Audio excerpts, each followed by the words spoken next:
Hi guys, welcome back to my channel. So today in this video I would like to read an article entitled The Impact of Social Inflations of the Liability Insurance Industry.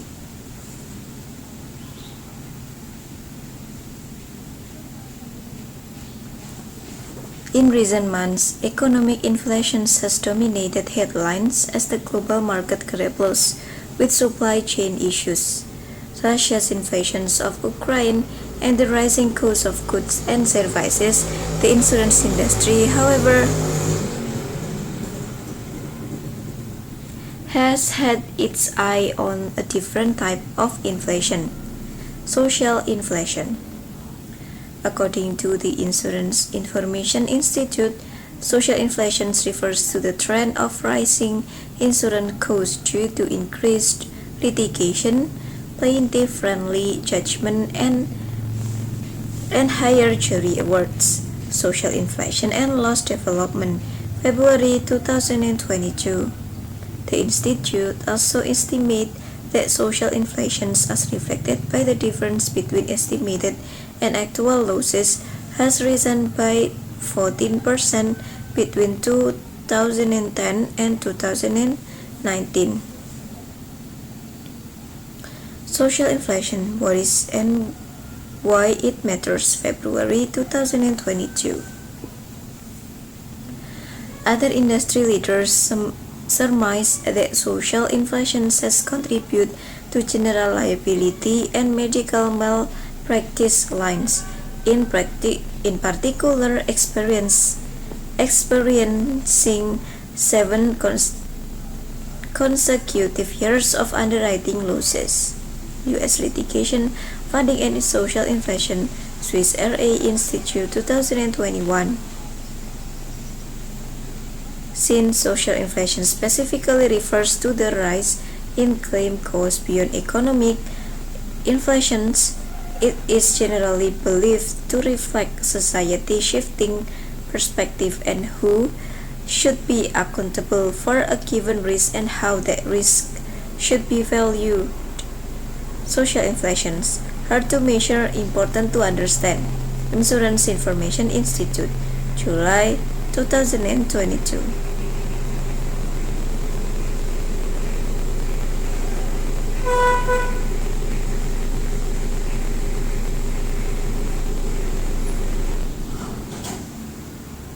However, there are two distinct causes of global inflation.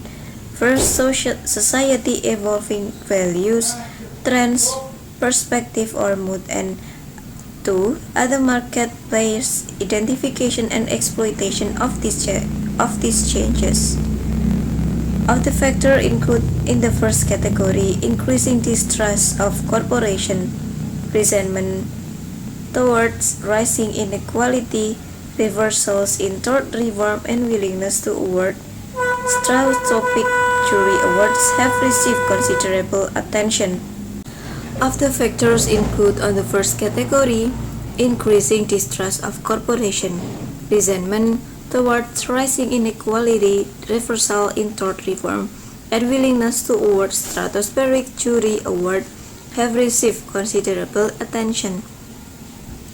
As the effect of inequality, polarization, and disenfranchisement become more tangible, it seems jurors and inclined to view their vote on a jury as an opportunity to express their values and effect change, a power that feels lacking in their daily lives. See COVID-19 effect on juror perspective and damage, Magna Legal Services, April 8, 2021. These societal changes leave the civil litigation system vulnerable to factors falling under the second category, which include lawyer-driven class action lawsuits, reptile theory, anchoring, and third-party litigation financing social inflation. What it is and why it matters. Using these tactics, the plaintiff bar utilize the societal frailties for strategic advantage in litigation. Lawyer-driven class actions lawsuits refers to class action for acts that technically constitute statutory violation but are unlikely to have been brought, absent a plaintiff's firm corralling a class together, because the harm was so negligible. Individual consumers often would not have gone through the trouble of or even consider bringing such cases on their own. However, given the potential for an attorney fee award exponentially higher than any individual class member's recovery, plaintiffs' firms appear to seize the opportunity to assert these expensive claims. Reptile theory is seen as another prevalent tactic which has attracted considerable scrutiny since the 2009 publication of Reptile, the 2009 Manual of Plaintiff's Resolution by David A. Ball, MD, and Don Keenan. According to this theory, humans have a basic instinct to avoid danger and establish safety. Plaintiffs can cater to this instinct by collapsing the boundaries between the jurors and the plaintiff to create the illusion that the defendant poses a danger not only to the plaintiffs, but to the jurors themselves and society as a whole. Such tactic, seemingly relying heavily upon decontextualization and indifference to the reasonable standard, are primed for success in a society that already instinctually reason institution for leaving them out of the American dream. Anchoring refers to the plaintiff attorney use of people tendency to rely on reference point when making determination, counter-anchoring, and the reverse reptile. During trial, the plaintiff attorney will propose a high award in an effort to anchor the juror's perspective on damages. Jurors without any fixed notions on how value the injury issue may be inclined to use the number proposed as reference point, regardless of how arbitrary or unreasonable third-party litigation financing in many ways maximize the liability to take advantage of each of the social changes and litigation tactics discussed above.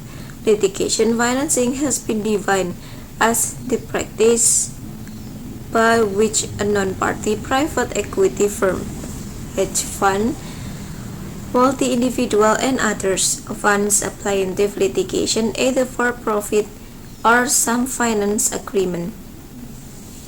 By equipping plaintiff firms with resources, the $17 billion industry enables litigation to take on lawsuits they may never have been brought otherwise, delay resolution, retain be most effective and expensive vendors in the business, and pursue data-driven strategies. These factors have led to a rise in class actions lawsuits, prolonged litigation, higher settlement claims costs. The rise in claims costs has important ramifications for consumers. Historically, the insurance market responded more reactively to rising social inflation.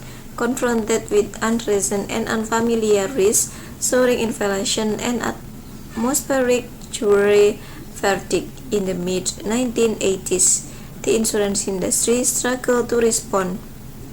As a result, premiums skyrocketed, insurers stopped writing policies for certain types of risks, and some insurers failed. Not unsurprisingly, consumers then struggled to afford insurance and often were priced out of the market entirely. Fortunately, these days insurers are better equipped to respond with measure, increasing use of data to assert risk, and vigilance towards changes in the markets have enabled insurers to more accurately predict claim costs and price premiums accordingly. So that's all the article.